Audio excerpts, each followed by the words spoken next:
नमस्कार, हमारे YouTube channel में आपका स्वागत है। आज हम शनिवार के व्रत की कथा करेंगे। शनिवार के व्रत की विधि।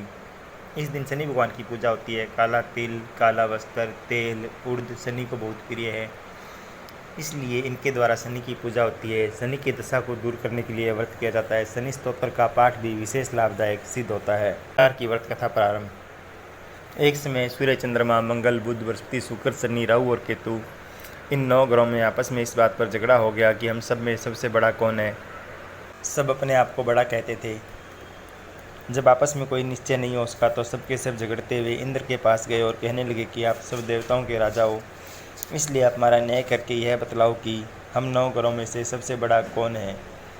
राजा इंद्र इनका प्रश्न सुनकर घबरा गए और कहने लगे कि मुझ में यह सामर्थ्य नहीं है जो मैं किसी को छोटा या बड़ा बतलाऊं। मैं अपने मुख से कुछ नहीं कह सकता। हाँ, एक उपाय हो सकता है। इस समय पृथ्वी पर राजा विक्रमादित्य दूसरों के दुखों का निवारण करने वाला है, इसलिए तुम सब मिलकर उन्हीं के पास जाओ, वही तुम्हारे दुखों का निवारण करेंगे। ऐसा वचन सुनकर सभी ग्रह देवता चलकर भूलोक में राजा विक्रमादित्य की सभा में जाकर उपस्थित हुए और अपना प्रश्न राजा के सामने रखा। राजा उनकी बात सुनकर बड़ी चिंता में पड़ गया कि मैं अपने मुख से किसको बढ़ाऊँ, किसको छोटा बतलाऊँ। जिसको छोटा बतलाऊँगा वही क्रोध करेगा। परंतु उनका झगड़ा निपटाने के लिए राजा ने एक उपाय सोचा कि सोना, चांदी, कांसा, पित्तल, शीशा, रांगा, जस्ता, अभ्रक और लोहा आदि 9 धातुओं के 9 आसन बनवाए और सब आसनों को क्रम से, जैसे सोना सबसे पहले और लोहा सबसे पीछे बिछाए गए। इसके पश्चात राजा ने सब ग्रहों से कहा कि आप सब अपने अपने सिंहासनों पर बैठिए। जिसका आसन सबसे आगे हो वह सबसे बड़ा और जिसका आसन सबसे पीछे हो उसे सबसे छोटा समझिए, क्योंकि लोहे का आसन सबसे पीछे था और शनिदेव का आसन था। इसलिए शनिदेव ने समझ लिया कि राजा ने मुझको सबसे छोटा बना दिया है। इस पर शनि को बड़ा क्रोध आया। उन्होंने कहा कि राजा तो मेरे पराक्रम को नहीं जानते। सूर्य की राशि पर 1 महीना, चंद्रमा 2.25 दिन, मंगल 1.5 महीना, बृहस्पति 13 महीने, बुध और शुक्र 1-1 महीने, परंतु मैं एक राशि पर 2.5 अथवा 7.5 साल तक रहता हूँ। बड़े बड़े देवताओं को भी मैंने भीषण दुख दिया है। राजन सुनो, राम जी को 7.5 आई तो वनवास हो गया, और रावण पर आई तो राम और लक्ष्मण ने सेना लेकर लंका पर चढ़ाई कर दी और रावण के कुल का नाश कर दिया। हे राजा, अब तुम सावधान रहना। राजा कहने लगा, जो कुछ भाग्य में होगा देखा जाएगा। उसके बाद अन्य ग्रह तो बड़ी प्रसन्नता के साथ चले गए, परंतु शनिदेव बड़े क्रोध के साथ वहाँ से सिधारे। कुछ काल व्यतीत होने पर जब राजा को 7.5 की दशा आई तो शनिदेव घोड़ों के सौदागर बनकर अनेक सुंदर घोड़ों के सहित राजा की राजधानी में आए। जब राजा ने सौदागर के आने की खबर सुनी तो अश्वपाल को अच्छे अच्छे घोड़े खरीदने का आदेश दिया। अश्वपाल ऐसी अच्छी नस्ल के घोड़े देखकर और उनका मूल्य सुनकर चकित हो गया और तुरंत ही राजा को खबर दी। राजा उन घोड़ों को देखकर एक अच्छा सा घोड़ा चुनकर उस पर सवारी के लिए चढ़ा। राजा को घोड़े की पीठ पर चढ़ते ही घोड़ा बहुत जोर से भागा और एक जंगल में जाकर राजा को छोड़कर अंतर्ध्यान हो गया। उसके बाद राजा जंगल में अकेला भटकता फिरता रहा। बहुत देर के पश्चात राजा ने भूख और प्यास से दुखी होकर भटकते भटकते ग्वाले को देखा।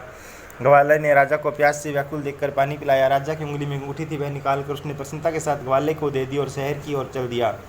राजा शहर में पहुंचकर एक सेठ की दुकान पर जाकर बैठ गया और अपने आप को उज्जैन का रहने वाला और अपना नाम दिक्का बतलाया। सेठ ने उसको कुलीन मुझसे समझकर जल आदि पिलाया। भाग्यवश उस दिन सेठ की दुकान पर बिक्री बहुत अधिक हुई।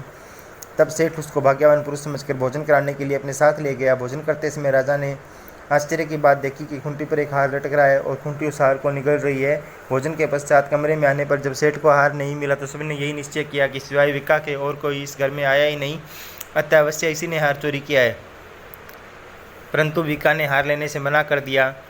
इस पर 5-7 आदमी इकट्ठे होकर उसको फौजदार के पास लाए। फौजदार ने राजा के सामने भेज दिया और कहा कि आदमी तो भला प्रतीत होता, चोर मालूम नहीं होता, परंतु सेठ का कहना है कि इसके सिवाय और कोई घर में आया ही नहीं, अवश्य इसी ने ही चोरी की है। तब राजा ने आज्ञा दी कि इसके हाथ पैर काट कर चौरंगिया किया जाए। इसी प्रकार राजा की आज्ञा का तुरंत पालन किया गया और विक्का के हाथ पैर काट दिए गए।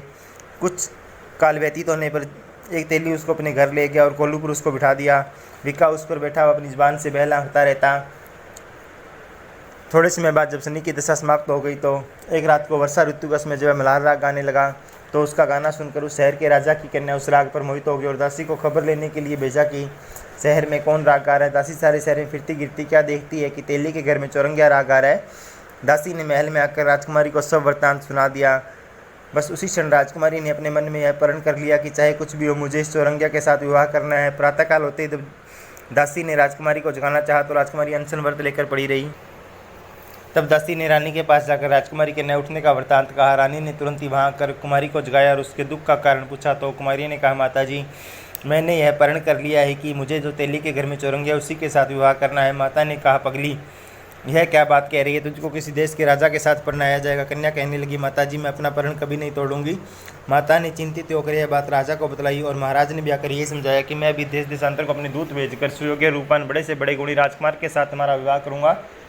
ऐसी बात तुमको कभी नहीं विचारनी चाहिए। कन्या ने कहा, पिताजी, मैं अपना प्रण नहीं तोड़ूंगी और किसी दूसरे के साथ विवाह नहीं करूंगी। इतना सुनकर राजा ने क्रोध में भरकर कहा, यदि तेरे भाग्य में ऐसा ही लिखा है तो जैसे तेरी इच्छा वैसा ही कर। राजा ने तेली को बुलाकर कहा कि तेरे घर में जो चोरंगिया है उसके साथ मैं अपनी कन्या का विवाह करना चाहता हूँ। तेली ने कहा, महाराज, ये कैसे हो सकता है? कहाँ तुम्हारे राजा और कहाँ मैगनीज तेली? तब राजा ने कहा, भाई, भाग्य में लिखे को कोई टाल नहीं सकता। तुम अपने घर जाकर विवाह की तैयारी करो। राजा ने उसी में तोरण और विंदनवार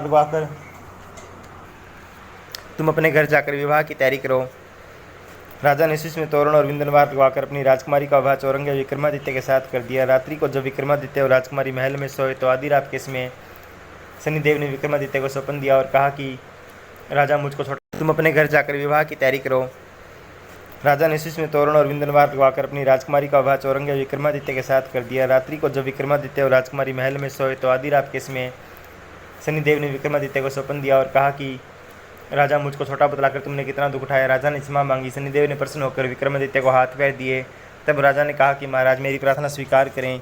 जैसा दुख आपने मुझको सौंप दिया है वैसा किसी और को न दें। और शनिदेव ने कहा कि मुझे तुम्हारी प्रार्थना स्वीकार है। जो मनुष्य मेरी कथा सुनेगा या कहेगा उसको मेरी दिशा में किसी भी प्रकार का दुख नहीं होगा। और जो नित्य ही मेरे ध्यान करेगा और चिंटियों को आटा डालेगा उसके सब मनोरथ पूर्ण होंगे। इतना कहकर शनिदेव अपने धाम को चले गए। राजकुमारी की आँख खुली तो उसने राजा के हाथ पांव देखे तो आश्चर्य को प्राप्त हुई। उसको देखकर राजा ने अपना समस्त हाल कहा और यह भी बताया कि मैं उज्जैन का राजा विक्रमादित्य हूँ। यह बात सुनकर राजकुमारी अत्यंत प्रसन्न हुई। प्रातःकाल राजकुमारी से उसकी सखियों ने पूछा तो उसने अपने पति का समस्त वृत्तांत कह सुनाया। तब सबने प्रसन्नता प्रकट की और कहा कि ईश्वर ने आपकी मनोकामना पूर्ण कर दी। जब उस सेठ ने यह समाचार सुना तो विक्रमादित्य के पास आया और उसके पैरों में गिरकर क्षमा मांगने लगा कि आप पर मैंने चोरी का झूठा दोष लगाया, अब आप जो चाहें मुझे दंड दें। राजा ने कहा, मुझ पर शनिदेव का कोप था, इसी कारण यह सब दुख मुझे प्राप्त हुआ है। इसमें तुम्हारा कोई दोष नहीं है। तुम अपने घर जाकर अपना कार्य करो। सेठ बोला कि मुझे तभी शांति होगी जब आप मेरे घर चलकर प्रीतिपूर्वक भोजन करेंगे। राजा ने कहा, जैसे आपकी इच्छा वैसा ही करें। सेठ ने अपने घर जाकर अनेक प्रकार के सुंदर भोजन और पकवान बनवाए और राजा विक्रमादित्य को प्रीति भोज दिया। जिस समय राजा भोजन कर रहे थे, अत्यंत आश्चर्य की बात राजा ने सबको दिखाई कि जो खुंटी पहले हार निकल गई थी अब वह हार उगल रही थी। जब भोजन समाप्त हो गया तब सेठ ने हाथ जोड़कर बहुत सी मोहरें राजा विक्रमादित्य को भेंट की और कहा कि मेरे श्री कंवरी नाम की एक कन्या है, उसका पाणी ग्रहण आप करें। इसके बाद सेठ ने अपनी कन्या का विवाह राजा विक्रमादित्य के साथ कर दिया और बहुत सा दान भेज दिया। इस प्रकार कुछ दिनों तक वहाँ निवास करने के पश्चात विक्रमादित्य ने शहर के राजा से कहा कि फिर कुछ दिनों के बाद विदा लेकर राजकुमारी मनभावनी और सेठ की कन्या श्री कंवरी और दोनों जगहों से दहेज में प्राप्त अनेक दास दासी रथ और पालकियों सहित विक्रमादित्य उज्जैन की तरफ चले। जब शहर के निकट आए तो पूर्ववासियों ने राजा के आने का संवाद सुना। समस्त उज्जैन की प्रजा अगवानी के लिए आई। तब विक्रमादित्य बड़ी प्रसन्नता के साथ अपने महल में पधारे और सारे शहर में बड़ा भारी महोत्सव मनाया गया। रात्रि को दीपमाला दिलाई गई। दूसरे दिन राजा ने शहर में यह घोषणा करवाई कि शनिश्चर देवता सब घरों में सर्वोपरि है। मैंने इनको छोटा बतलाया था, इससे मुझे दुख प्राप्त हुआ। इस कारण सारे शहर में शनिश्चर की पूजा और कथा होने लगी। राजा और प्रजा ने एक प्रकार के सुखों को भोगती रही। जो कोई भी शनिवार की इस कथा को पढ़ता, शनिदेव की कृपा से उसके सभी दुख दूर हो जाते हैं। शनिवार की कथा को व्रत के दिन अवश्य पढ़ना चाहिए। ओम शम शनिश्चराय नमः।